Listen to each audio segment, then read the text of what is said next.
दोस्तों, yes bank की बात करें तो यहाँ पे कुछ बड़ी अपडेट निकल के आ रही है। यस बैंक के ऊपर जीएसटी डिपार्टमेंट की तरफ से पेनल्टी लगाई गई है। अब एक तरफ तो स्टॉक की प्राइस में गिरावट, ऊपर से ये बैड न्यूज़। लेकिन सबसे जो बड़ी बात है कि बाजार में जो गिरावट का माहौल है उसका असर सभी जगह पे नेगेटिव देखने को मिलेगा ही। लेकिन यस बैंक का स्टॉक तो ऑलरेडी पहले से ही बहुत ज़्यादा करेक्ट हो चुका था।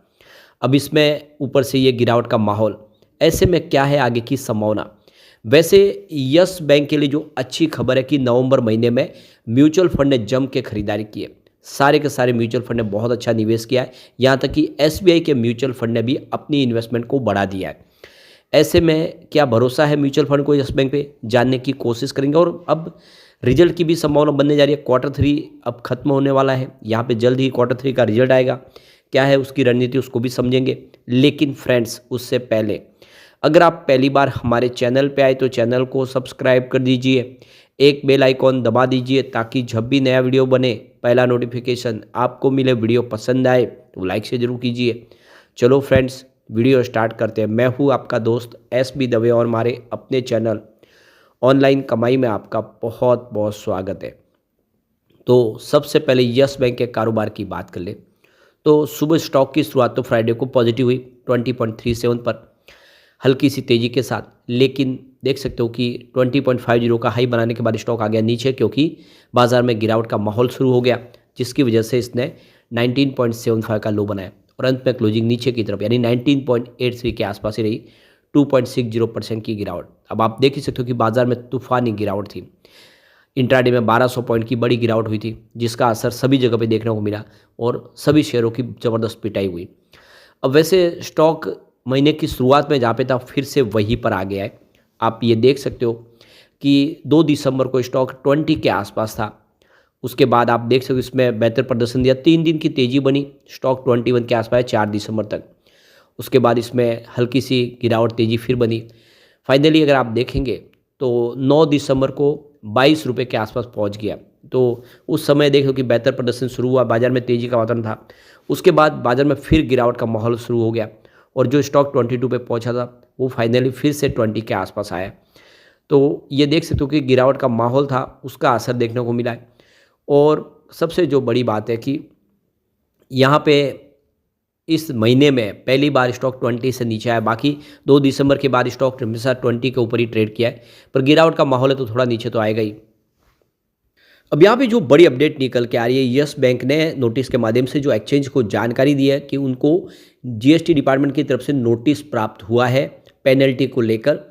तो 19 दिसंबर 2024 को इनको नोटिस मिला है जीएसटी डिपार्टमेंट कर्नाटका की तरफ से, जिनमें इनके ऊपर 1,54,150 करोड़ रुपीज़ की पेनल्टी लगाई गई है। और आप देख सकते हो कि ये जो पूरा का पूरा मामला है फाइनेंस 2018-19 का है, यानी उस समय का ये मामला है जब देख सकते हो कि यस बैंक का जो दारोमदार है, जो कंट्रोल है, वो राणा कपूर के पास था। उस समय की ये पूरे मामले में अब जाके पेनल्टी लगाई गई है।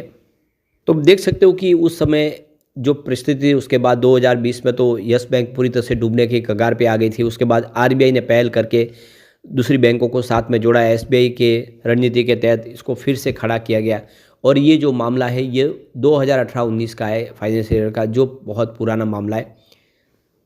तो यहाँ पे कर्नाटका जीएसटी अपीलेट अथॉरिटी की तरफ से ये ऑर्डर पास किया गया है और ऑर्डर ये देख सकते हो कि section 107 CGST act and GCST act के तहत दिया गया है।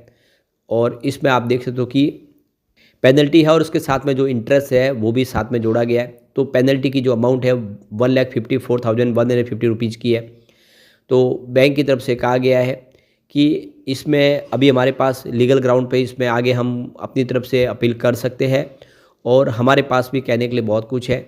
तो इसको हम आगे देखेंगे, इस मामले को क्या है, इसका पूरा का पूरा आगे जहाँ पे अपील करने की गुंजाइश होगी अपील की जाएगी। साथ में उनका ये भी कहना है कि इस मामले की वजह से उनकी फाइनेंशियल सेहत पे कोई ज़्यादा फर्क नहीं पड़ेगा और जो भी है लीगल हम आगे अपनी तरफ से कार्रवाई करेंगे, इसको आगे मामले को लेके जाएंगे। एक जो और बड़ी अपडेट निकल के आ रही है, आरबीआई ब्याज दरों में कटौती का फैसला अप्रैल तक टाल सकता है। यस बैंक की रिपोर्ट में यह दावा किया गया है।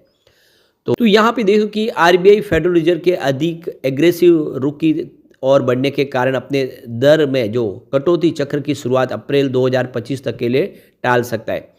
यस बैंक की रिपोर्ट में ये बात कही गई है। रिपोर्ट में कहा गया है कि जो इस समय इंडियन रुपी जो है काफ़ी कमज़ोर हुआ है और जो वित्तीय बाजारों में अस्थिरता को देखते हुए हम दर कटौती की चक्र की शुरुआत को अप्रैल 2025 तक के लिए टालते हुए देख सकते हैं।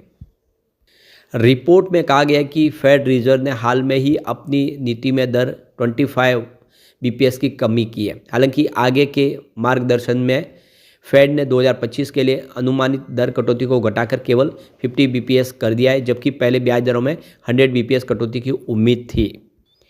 फेड रिजर्व के अध्यक्ष जेरोम पावेल ने संकेत दिया है कि दिसंबर में दरों में कटौती के फैसले पर कड़ी आपत्ति जताई गई थी। यह सुझाव देते हुए मौद्रिक नीति प्रतिबंधात्मक बनी हुई है, यह एक तटस्थ रुख के करीब है। रिपोर्ट में कहा गया है कि फेड के इस फैसले का वैश्विक वित्तीय बाजारों पर प्रभाव पड़ेगा।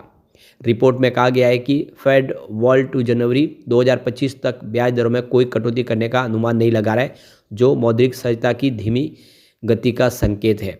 तो देख सकते हो कि यहाँ पे अब जो दर में कटौती की संभावना नहीं दिख रही है, ये बाजार के लिए एक तरह से देखें तो बैड न्यूज है। अब यहाँ पे देख सकते हो कि नवंबर महीने में यस बैंक में अलग अलग म्यूचुअल फंड ने जम के खरीदारी की है। अगर देखें तो 30 नवंबर 2024 के आंकड़ों के अनुसार Motilal Oswal Nifty mid cap 150 index ने 22.33 करोड़ का इन्वेस्टमेंट किया है। उनकी holding 4.64% month on month basis पे बढ़ी है। इसके अलावा Nippon India ETF Nifty mid cap 150 ने भी 21.15 करोड़ का इन्वेस्टमेंट किया है। उनकी होल्डिंग में भी 5.71% की मंथ ऑन मंथ बेसिस पे वृद्धि हुई है। इसके अलावा Nippon India Nifty mid cap 150 index direct का 18.46 करोड़ का इन्वेस्टमेंट हुआ है। 2.68% की होल्डिंग उन्होंने यहाँ पे मंथ ऑन मंथ बेसिस पे बढ़ा दी है। कोटक इक्विटी ऑर्बिटेज डायरेक्ट ने 17.44 करोड़ का इन्वेस्टमेंट किया है। उनकी holding 100% month on month basis पे बढ़ी है। इसके अलावा Mirae asset Nifty mid cap 150 ETF ने 10.58 करोड़ का इन्वेस्टमेंट यस बैंक में किया है। उनकी होल्डिंग में 3.23% की मंथ ऑन मंथ बेसिस पे बढ़ोतरी होती हुई दिखाई देगी। LIC mutual fund mid cap ने 100 के यहाँ पे 9.75 करोड़ का इन्वेस्टमेंट है। उनकी होल्डिंग में कोई बदलाव नहीं हुआ है। इसके अलावा यहाँ पे देखो कि axis Nifty mid cap 150 index direct ने 8.87 करोड़ का इन्वेस्टमेंट किया। उनकी होल्डिंग भी 2.67% मंथ ऑन मंथ बेसिस पे बढ़ी है। इसके अलावा SBI Nifty mid cap 150 index ने यहाँ पे 7.91 करोड़ का इन्वेस्टमेंट किया। उनकी holding 4.60% month on month basis पे बढ़ी है। तो SBI के म्यूचुअल फंड ने भी यहाँ पे अपने इन्वेस्टमेंट को बढ़ाया है। Motilal Oswal Nifty mid cap 100 ETF का 7.62 करोड़ का इन्वेस्टमेंट है। 1.32% की holding month on month basis पे बढ़ी है। इसके अलावा ICICI Pru Nifty mid cap 150 index direct ने 6.55 करोड़ का इन्वेस्टमेंट किया। उनकी होल्डिंग भी 2.77% मंथ ऑन मंथ बेसिस पे बढ़ी है। तो एक भी म्यूचुअल फंड ने अपनी होल्डिंग को ट्रिम नहीं किया, सभी म्यूचुअल फंड ने अपनी होल्डिंग बढ़ाई है और ये वाकई में शुभ संकेत है यस बैंक के लिए, क्योंकि यस बैंक ने बेहतर किया है। अब यहाँ पे देख सकते हो कि रिजल्ट भी आने वाला है। अगर हम बात करें जून और सितंबर के रिजल्ट की, इंटरेस्ट अर्न देखे पहले तो 7,719 करोड़ के आसपास था जून में, जो सितंबर में 7,730 करोड़ के आसपास पहुंचा, कुछ वृद्धि हुई है। अदर इनकम 1,198 करोड़ के आसपास थी जून में, जो सितंबर में 1,406 करोड़ तक हुई है। तो अदर इनकम में भी वृद्धि हुई है।